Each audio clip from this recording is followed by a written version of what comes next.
তিনটা জিনিস দুনিয়ার মধ্যে পাবেন, একটা নিয়ামত, একটা হায়াত, আর একটা দৌলত, আর একটা ইজ্জত। একটা পাবেন হায়াত, আরেকটা পাবেন দৌলত, আর একটা ইজ্জত। তিনটা জিনিস কোনোদিন নষ্ট হবে না।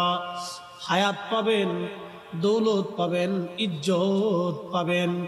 অর্থাৎ হায়াতের কমতি হবে না, লম্বা হায়াত পাবেন। সম্পদের কোনোদিন অভাব হবে না। 3 নম্বর, ইজ্জতের ঘাটতি কোনোদিন হবে না।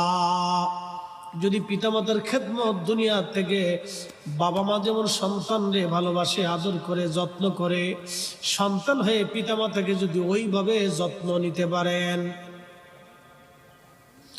বাবা মা সন্তানের যত্ন যেরকম নেয়, সন্তান যদি ওই রকম বাবা মার যত্ন নেয়, তাহলে দুনিয়ার ভিতরে সন্তানই তিনটা জিনিস পাবে।